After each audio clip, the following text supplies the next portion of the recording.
Hello, students. I welcome you to the second session of March month Art and Culture.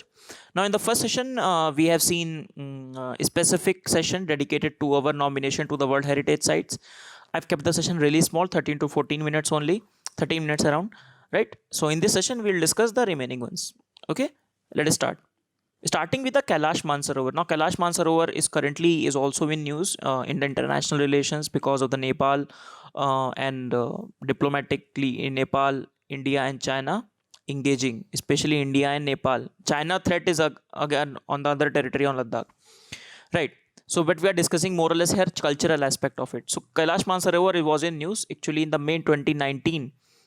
It is added to the tentative list of the World Heritage Site. So, what is the location of Kailash Mansarovar? This is the location. Okay, this is Nepal. Just one second. This is Nepal, and this is Kailash Mansarovar. Okay, Kailash Mansarovar lake is there. Okay, so it is considered as the mixed site. So, just like Kanchenjunga, it is a mixed site, both natural as well as cultural heritage. When it will become a tentative, when it will become a part of the World Heritage Site. Okay, right. So the Indian site is also covered because the landscape is very huge, 31,000 square kilometers. Okay, so it contains the Tibet territory, Nepal, and India as well. Now, few things that you need to remember from Mount Kailash. Basically, four rivers originate. So Indus, Brahmaputra, Satluj River, and Ghagra River, which is also known as Karnali River. Okay, so two ways to reach basically, for example, many of the Hindu pilgrims go to the Kailash Mansarovar and they take two routes. So one route is from Lipu Lake, one route is Nathula Road. This route is long, but it was navigable, and this route was not navigable earlier, but now this from Lipu Lake Pass and this from Nathula Pass. Okay, Nathula Pass we have already discussed the location, and this from Lipu Lake Pass. Now, currently India has created this particular road.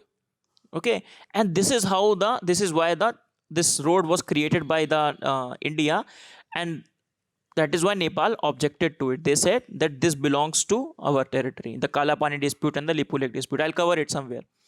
Okay, so that is why it comes into the issue. Now Rajnath Singh has opened the this particular road, and the very next day Nepal has objected to it, and later on they have set up their own map declaring some of the territories that they do not belong to India, they belong to Nepal. Okay, so currently also India and Nepal tensions are relatively high. Next is Chaitra Jatra festival. Just one second. So Chaitra Jatra festival, it has been cancelled due to COVID-19. This is the location where it happens. So it happens in the Tara Tarini hill shrine in the Odisha. Okay, so the temple has been built in the Odisha style of architecture, Kalinga style or Odisha style of architecture within the Nagara style of architecture. Okay, it is one of the Shakti Peeths. Shakti worshipping happens there. Okay, Shakti Peeth. So you're on the banks of the Rashikulya river. Now it is Tara and Tarini. Tara is also important Mahayana Buddhist sect deity. Okay, so it is built in the Rekha style in the Odia temple. Rekha Prasad, if you remember, in the Odisha style of architecture. Okay, now since its inception, it has been established seat of the Tantrism, because if you have known a bit about it, the Shakti sect is more related to the Tantricism. Okay, and it was set up not by the patronage of the king or the noble, but set up by a Brahmin name. Not very important, just set up by a Brahmin. This much you should remember. Now, specifically the Tarini of INS Tarini, if you have read about it, I hope you read about it. INS Tarini was so much in the news previously, not this year but previous year. So it's an all India women crew which has circumnavigated the globe. Okay, and the name Tarini comes from this temple only, Tara Tarini hills. Okay, in the Odisha. Okay, Prime Minister, President, everyone congratulated them. Next is Rajkumari Amrit Kaur. So she was in the news because she has been mentioned in the Times magazine as the one of the 100 most powerful women who defined the last century. Okay, last century means 20th century. Now she has contributed to the in many of the areas. Starting from 1927, she held All India Women Conference along with Margaret Crescent. Now all these things, I'm just giving you the hint. All these things you have to cover in your static syllabus. All these things you must have read about it. You may not have read about this particular name, but must you read about the All India Women Conference and the Margaret Cousins. Okay, then she founded the Delhi Women League of this particular thing only, right? She participated in the SALT campaign, was arrested also in the while participating in the Dandi March. She was secretary to the Mahatma Gandhi for 16 years, right, and moved to this ashram in 1934. She was opposite to the communal award. Post independence, she had also huge contribution. For example, starting with the in the constitution making, so contribution in the fundamental rights, minority rights, UCC. She was the only that's significant. She's the only woman in the Nehru's cabinet, and she got the portfolio of the health minister. And she was instrumental to in two things. First, setting up the AIMS in Delhi. AIMS Bill 1956. She was instrumental. Along with she established the ICMR. Now ICMR currently at the forefront with the COVID-19 crisis. Right? The ICMR chief and scientists always come on the press and they talk about the challenges or preparation with respect to the COVID-19 of India. Okay? All right. Next is Lalit Kala Academy Awards. So the president has given away the Lalit Kala Academy Awards for the 15 scientists. So what is Lalit Kala Academy? Headquartered in New Delhi. Okay, so it was the by then inaugurated in New Delhi in 1954 by then Minister of Education Maulana Abul Kalam Azad. Okay, so many of the students I know that UPSC aspirants are serious aspirants and they do not confuse between Abul Kalam Azad and APJ Abdul Kalam. Both are different, right? So Maulana Abul Kalam Azad. Now UPSC in the mains, I think means 2013 or 2014, they have asked question on the contribution of the Maulana Abul Kalam Azad. Right, and this is how you can relate your prelims to the main preparation. Now in the prelims, for example, you have read that Maulana Abdul Kalam Azad was then education minister. So you know two facts for now. You know he was the education minister in the first cabinet, and secondly he was also instrumental in setting up of the Lalit Kala Academy. So you can say his contribution to the field of the culture also. So even if you do not know a lot of points, you can use these concrete points to make up your points in the mains examination. Okay. That is the presence of mind you need while attempting the mains examination, right? So this Lalit Kala Academy got statutory status in authority 1957 under the Society Registration Act. It deals specifically with the visual arts. Okay, so it is youngest of the three academies being founded by the government of India. Other two being Sahitya Academy. So we have read about Sahitya Academy as well, Sahitya Academy Awards, and Sangeet Natak Academy. Okay, Sahitya deals with literature, Sangeet deals with the music, and the remaining visual art deals with the Lalit Kala Academy deals with the other one. So it obviously gives exhibition and organizes exhibition and gives awards to every year to promote art as and honor the talent, to keep their motivation up, cultural heritage and all, cultural preservation and all these things. Right. Next is Chapchar Kut Festival. Chapchar Kut Festival, important festival because it is one of the biggest festival of the Mizos. Okay, and I also told you that festivals of the northeast, especially the important ones, are important for our exam. Okay, so it's a popular spring festival celebrated during the March month after they completed their zoom operation, that is shifting cultivation. Okay, so they celebrate and they do a lot of dance. For example, this is the Chiro dance. Chiro dance is also very important because many times in test series you will find the question with respect to Chiro dance. So it is in the Mizoram and that's a bamboo dance they do. Okay, other dances name. So they will not ask the question specifically that give the details of the dance form, but they can give the name. This is Kullam, Chelayam, Solakia. These dances are related to the which state. So answer will be Mizoram. So just have an idea, revise it once, and that will do. Okay. For example, Solokia is a war dance performed by both male and the female. So you can see both male and the female there. Here also males are also contributing here. Next is Gair and Fag Yatra. So Gair or Fag Yatra is it's organized in the Indore. Indore was the seat of the Holkar dynasty. Okay. So when the Maratha empire was divided into confederacies, so one of the confederacies was Holkars, right? So it is being taken out on the Rang Panchami in the time of the Holi. It's a 5 days festival they do. Okay, now it was in the news because officials want to get it for the UNESCO. Just one second, for the UNESCO intangible heritage site. Okay, so they want to get it into it, but not official and not at the official level, right? So it is related to the Holkar dynasty, this festival as well. Next is Gaura Devi. So Gaura Devi is famous. They were in the news because HRD minister has planted the sapling 8th March, that is International Women's Day.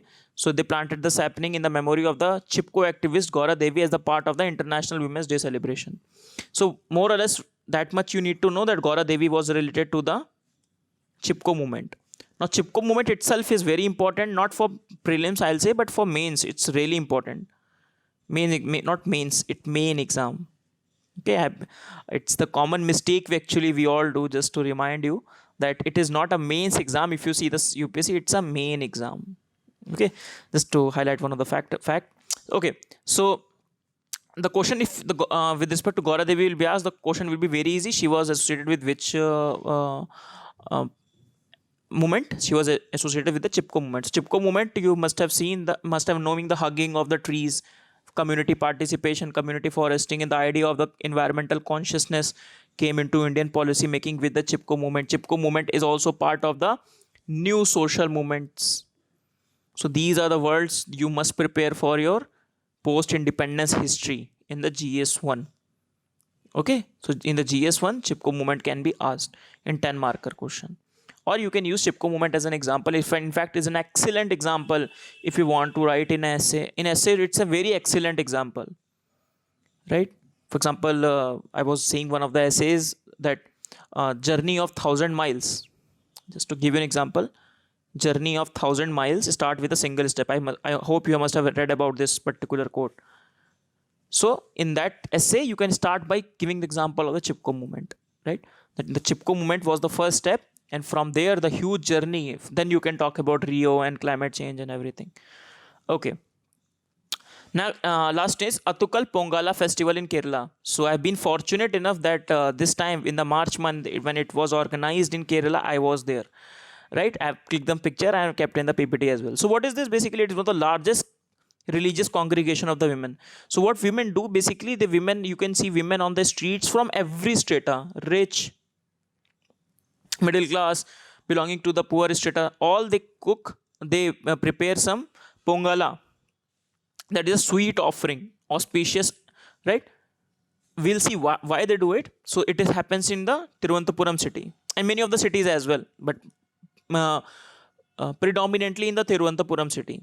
Okay, so it is also known as the Women's Sabrimala, right? So it happens in the Athikul Bhagavati temple, but the women prepare this pongala. You can see in the roads, alongside the roads, you can see these things. Due to corona this time, my student told me that this is a photo taken in the front of my student's home only.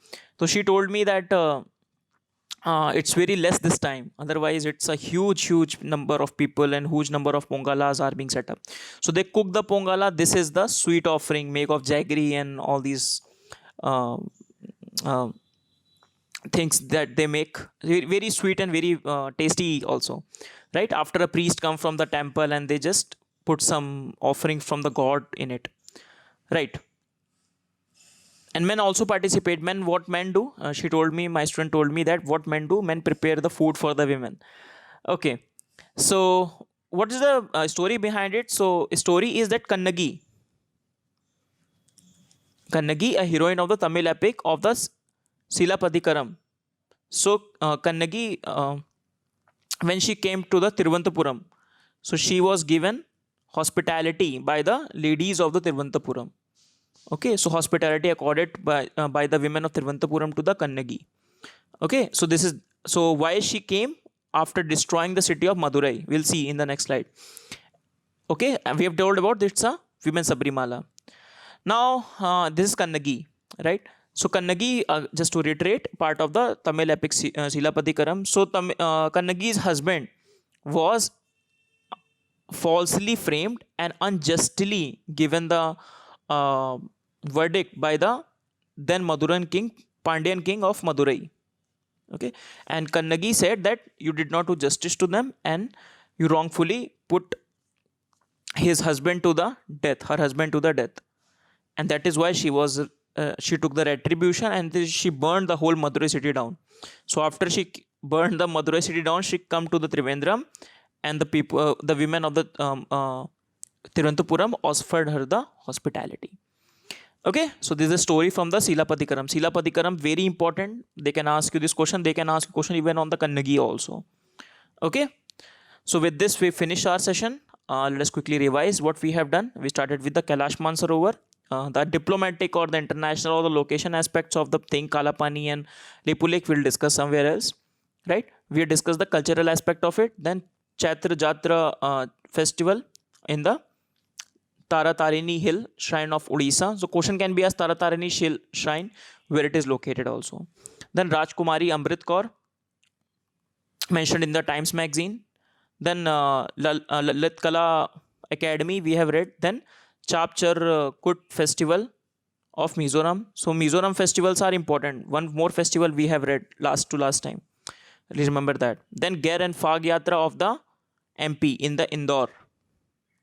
Okay, so they want to get it to the intangible World Heritage Site.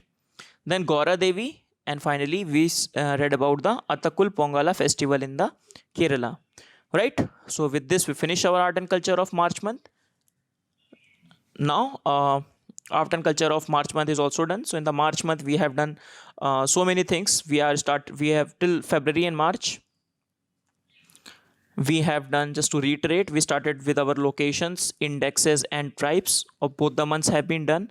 Then we have done governance, all the parts 1, 2 and 3 for both the months. Then IR of 1, 2 both the months. Then we did environment of both the month, right? Defense of both the month we have done, and finally art and culture we have also finished both the month. Now moving on, just one session of January month is left out, is science and tech. So now next is science and tech. Okay, so January month science and tech we will see. First science and tech in the January month I have kept the ISRO in news. So ISRO is specifically ISRO's missions and few of the things. Okay, then in the February month we have 2 sessions of science and tech. In the March also we have 2 sessions of science and tech. In the March first session I will discuss about corona. Okay, it's more appropriate time to discuss about corona. In fact, corona has been in the news from the January itself, but we'll discuss about corona about in March first session in detail, along with the details of SARS, MERS, corona, the family of the virus and all this. Okay, so this is how we will proceed with the science and tech, and after that we'll finish polity, and with this after it economy, and then we'll be done with our current affairs series till March. Okay, then see you in the next class. Thank you everyone. Bye bye.